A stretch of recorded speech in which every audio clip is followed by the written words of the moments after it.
Hai semua, nama saya Cikgu Shirley dan dalam video ini, Cikgu akan membincangkan kertas percubaan matematik bagi Negeri Melaka 2021 bagi soalan 11 hingga 20. Jom kita mulakan. Mari kita lihat soalan yang ke-11. Nyatakan peringkat simetri putaran bagi rajah 5. Jadi, peringkat simetri putaran, order of rotational symmetry. Okey, bagi rajah 5.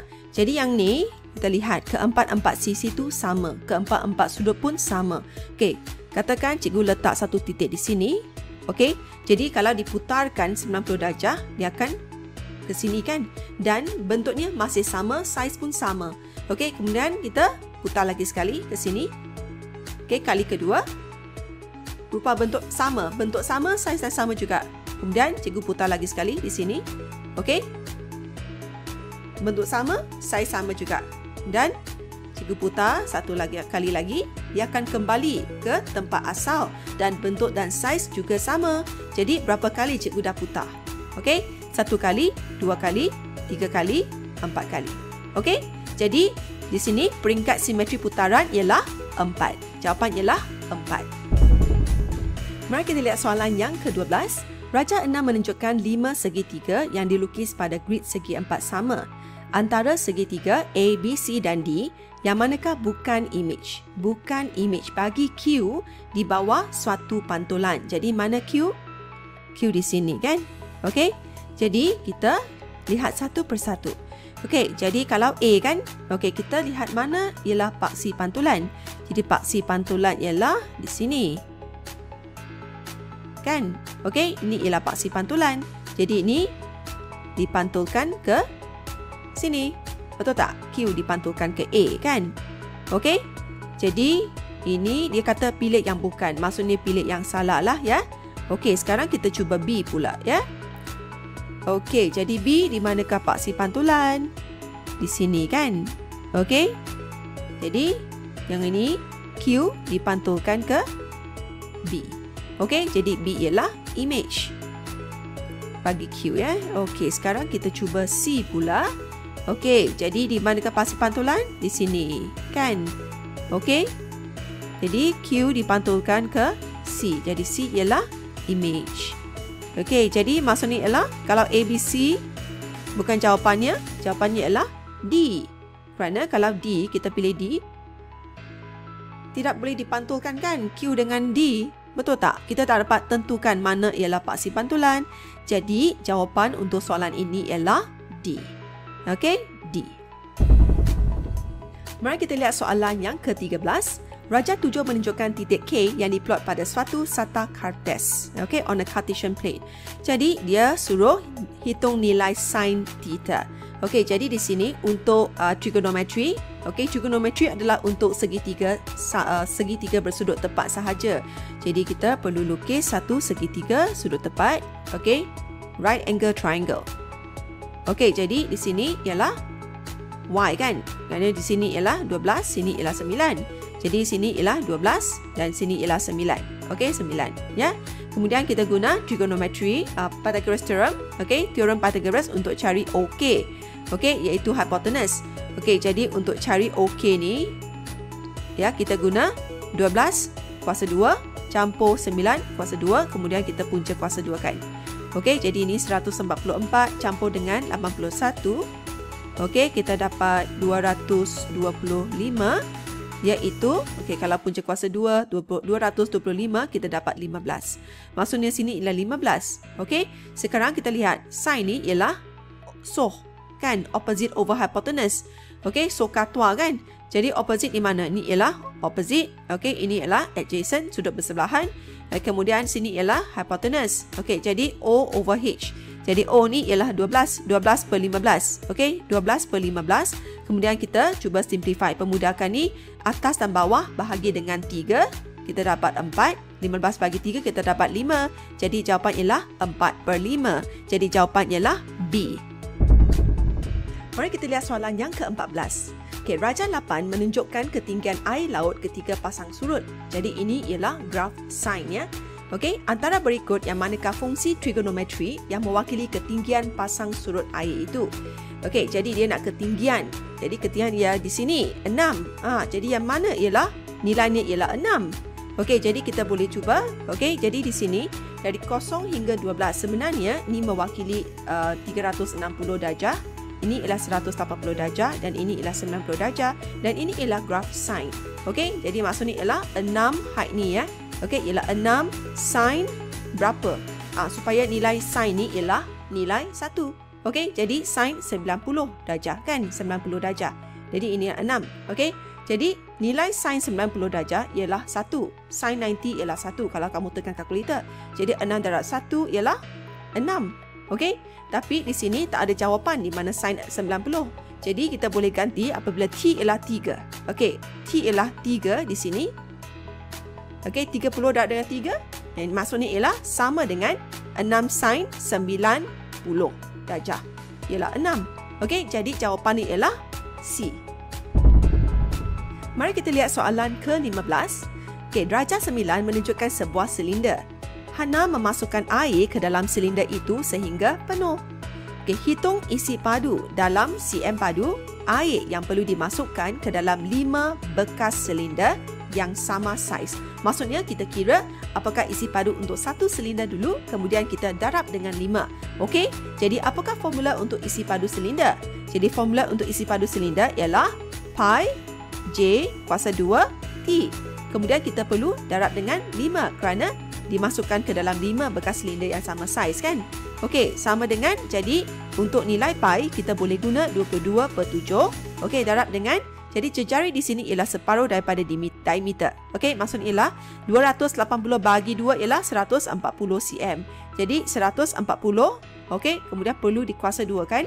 Kemudian tinggi ialah 900 cm, jadi 900. Okey, kemudian darab dengan 5. Okey, kemudian kita tekan kalkulator, kita dapat 2772. Kemudian 0,0,0,0. Ada 5 kosong di belakang. Jadi di sini kita perlu tukar kepada bentuk piawai. Okey, jadi di sini perlu, okey, katakan titik ni di hujung ya. 1, 2, 3, 4, 5, 6, 7, 8. Okey, jadi 2.772 darab dengan 10 kuasa 8. Okey, jadi ada tak jawapan di sini? Ada. Jawapan ialah A. Mari kita lihat soalan ke-16. Antara berikut yang manakah bukan sejenis insurans am? Okey, insurans perjalanan? Ya, ini ialah insurans am. Insurans kemalangan diri? Personal accident insurance? Ya, okey. Kemudian insurans perubatan dan kesihatan? Ya. Insurans kematian? Bukan. Okey, jadi jawapan ialah D. Mengapa ialah D? Okey, insurans kematian ni, okey, ialah di mana apabila seseorang itu meninggal dunia, sejumlah wang akan diberikan sebagai pampasan kepada ahli keluarga yang terdekat. Okey, jadi ini bukan insurans am. Mari kita lihat soalan ke-17. Puan Kumari telah membuat potongan cukai bulanan PCB sebanyak RM145 daripada pendapatannya setiap bulan. Selepas mengira cukai yang perlu dibayarnya, terdapat lebihan potongan yang akan dipulangkan oleh LHDN, refunded. Okey? Maksudnya dia terlebih bayar. Antara berikut yang manakah cukai pendapatan yang mungkin bagi Puan Kumari? Maksudnya cukai pendapatannya, okey, yang sebenar adalah kurang daripada apa yang dibayar, telah dibayar. Jadi di sini 145 ialah bulanan. Jadi untuk setahun kita perlu darab dengan 12. Jadi kita kira berapakah hasil, okey, potongan cukai bulanan yang telah dibayar oleh Puan Kumari. Okey, 145 darab dengan 12. Okey, kita dapat berapa? 0,189,2. Okey, 145 di sini. Okey, 0. Kemudian sini ialah 4. Okey, kemudian sini 7, 1. Okey, RM1,740. Jadi Puan Kumari telah bayar RM1,740. Jadi sekarang, okey, cukai yang dikira oleh IRB ni, LHDN ni, okey, kurang daripada jumlah yang telah dibayar oleh Kumari. Jadi ada refund lah. Okey, jadi maksudnya yang mana? Ni tak boleh kerana sudah lebih. Mesti kurang daripada 1,740. Yang ni ialah ngam-ngam kan? Tak boleh. Okey, jadi jawapan ialah A. Okey, maksudnya Puan Kumari sudah terlebih bayar. Okey, terlebih bayar berapa? Okey, kita boleh kira 1,740. Okey, tolak 1,630. Okey, jadi di sini berapa yang terlebih bayar? RM110 kan? Jadi ini ialah refund yang akan dipulangkan oleh LHDN. Mari kita lihat soalan ke-18. Dalam rajah 11, P dan S adalah dua titik pada permukaan mengufuk. P, Q dan R ialah tiga titik yang terletak pada sebuah replika bangunan. Diberi sudut dongakan Q dari S. Q dari S sini, ialah 38 darjah dan sudut dongakan R dari S ialah 55. Dari sini ke sini ialah 55 darjah. Hitung jarak bagi QR. Jadi QR kat mana? Sini. Di sini. Jadi di sini kita boleh lukis dua segitiga. Ini segitiga yang besar dan satu lagi ialah segitiga yang kecil.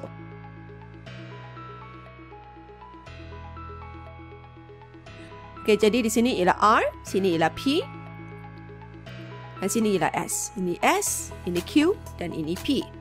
Dan sini jarak ialah 40, sini pun 40 ya. Apa lagi? Sudut. Sini ialah 38 darjah dan sini ialah 55 darjah. Sekarang kita nak cari tinggi PR dan tinggi PQ. Untuk cari tinggi PR kita guna tangent. Jadi tangent 55 darjah sama dengan PR per 40. Jadi kalau nak dapat PR, kita guna 40 darab dengan tangent 55 darjah. Kita guna kalkulator, kita dapat berapa Guna kalkulator. Jadi tangent 55 darab dengan 40. Jadi kita dapat 57.13. 57.13 cm. Kemudian untuk PQ pula. Kita guna tangent juga. Tangent 38 darjah sama dengan PQ bahagi dengan 40. Jadi untuk dapat PQ, kita guna 40 darab dengan tangent 38. Kemudian kita guna kalkulator. Tangent 38 kemudian darab dengan 40, kita dapat 31.25. 31.25 cm. Jadi maksudnya ialah PR ni di sini, PR ni ialah 57.13. Manakala PQ ni ialah 31.25. Jadi untuk dapatkan QR, sini QR, kita guna cari beza, iaitu PR tolak dengan PQ. 57.13 tolak dengan 31.25. Kemudian kita guna kalkulator, kita dapat 25.88 cm. Jadi dalam pilihan jawapan ABCD, jawapan ialah C. Mari kita lihat soalan ke-19. Selesaikan P per 3M tolak 1 tolak P per M. Jadi di sini kita perlu pastikan penyebutnya sama bagi kedua-dua pecahan. Jadi penyebut ni kita cuba buat kedua-duanya 3M. Jadi ni mesti darab dengan 3, ni darab dengan 3. Ingat buat kurungan sendiri ya. Sama dengan P tolak 3 1 tolak P per 3M. Kemudian kita kembangkan kurungan ini. Jadi P tolak 3 campur dengan 3P per 3M. Sekarang kita cuba selesaikan. P kita boleh campur dengan 3P kan? Kita dapat 4P tolak 3 per 3M. Jadi ini ialah jawapannya. Mari kita lihat pilihan jawapan ABCD. A bukan, B bukan, C ya. Jadi jawapan ialah C. Mari kita lihat soalan ke-20. 3X darab dengan X tolak 2Y tolak 3X tolak Y kemudian kuasa 2. Jadi kita perlu kembangkan satu persatu ya. Ni darab ni dan ni darab ini. 3X kuasa 2 tolak 3X darab dengan 2Y ialah 6XY. Kemudian tolak, yang ni kita perlu kembangkan. 3X kuasa 2 ialah 9X kuasa 2 tolak 2 darab 3X darab Y ialah 6XY. Kemudian negatif Y kuasa 2, positif Y kuasa 2. Jadi sekarang kita perlu buka kurungan ni. Kemudian di luar ni kita perlu darabkan ya. Negatif kita anggap negatif 1 di luar. Jadi negatif 1 darab dengan 9X kuasa 2 ialah negatif 9x square, negatif-negatif menjadi positif 6xy, negatif positif y kuasa 2 ialah negatif y kuasa 2. Okey, jadi sekarang kita lihat yang mana kita boleh campur atau tolak ya. Okey, jadi di sini kita ada 3x kuasa 2 tolak 9x kuasa 2. Jadi kita dapat negatif 6x kuasa 2. Okey, kemudian kita lihat di sini 6 negatif 6xy. Okey, campur 6xy kita dapat kosong. Okey. Kemudian kita ada negatif y kuasa 2 di belakang. Jadi kita pindah ke depan. Okey. Jadi ini ialah jawapannya. Okey, mari kita lihat pilihan jawapan A, B, C, D. Yang mana ialah jawapannya? Ni bukan, ni bukan.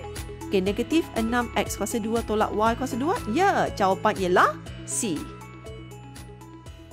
Sekian saja video untuk kali ini. Ingat tonton video cikgu yang seterusnya iaitu soalan 21 hingga 30. Akan datang tidak lama lagi. Bye-bye.